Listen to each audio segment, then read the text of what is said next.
Hey everyone, in Jeremiah chapter 12, verse 1, the prophet Jeremiah asked a question that I think we have all asked ourselves at one point.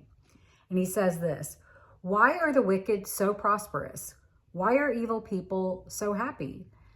So unfortunately, this is the kind of question that I think has really taken people away from a relationship with God, because they cannot even comprehend how a God who is sovereign and all powerful and all knowing would allow evil to continue to happen in the world, and to see bad things happen to good people and good things happen to bad people. It's really hard to understand. And even as believers, like, we at least have the understanding that we live in a fallen world and there is an enemy out there and people have free will and choice, and we get all of that. But if we're honest, even that, in our hearts, we still wrestle, because again, we come back to knowing how big and sovereign God is. So it's tough. But I think there were a few things as I was reading this passage today, I think that really hit me about that concept. I think the first thing is Jeremiah wrestled with this. Jeremiah is a major prophet. When they were handing out titles of which were the major and minors, he got a major prophet status, right? But he still wrestled with it. Then in Psalms chapter 73, the psalmist is asking the same question: why do evil people prosper?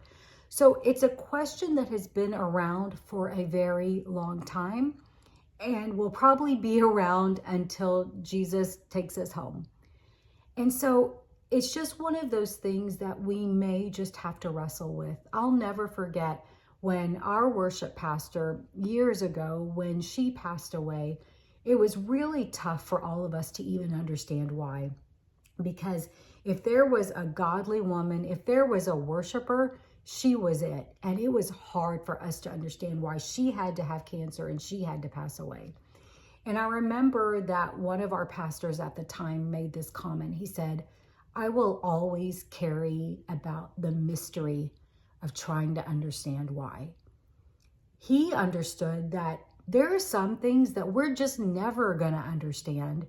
And I believe this might be one of them. Even though our minds understand, again, the fallen world, it's still hard for our hearts to really receive that. But here's something else that I really came to understand today. When the psalmist asked the question, he followed it up with this: until I went to the sanctuary of the Lord, then I understood their final destiny. So I think there are two things there. He didn't let his question about the wicked prospering keep him away from God. It can be really easy to do that because we just can't get our minds around this. But he didn't let it stop him from having a relationship with God. And I think that is so key. The second thing the psalmist says is, because I understood the final destiny of the wicked. And I don't think that's to say like, oh, well, they'll have their punishment coming. I don't think that's the point, because that's pretty harsh in itself.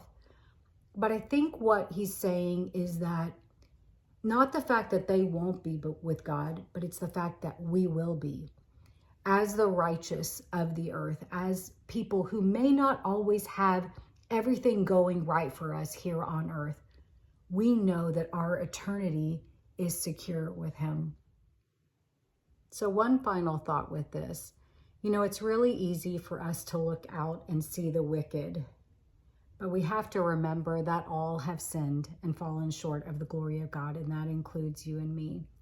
So the next time we see the wicked prospering and we remember their destiny, maybe that's a great time for us to actually pray for them instead. God bless you guys.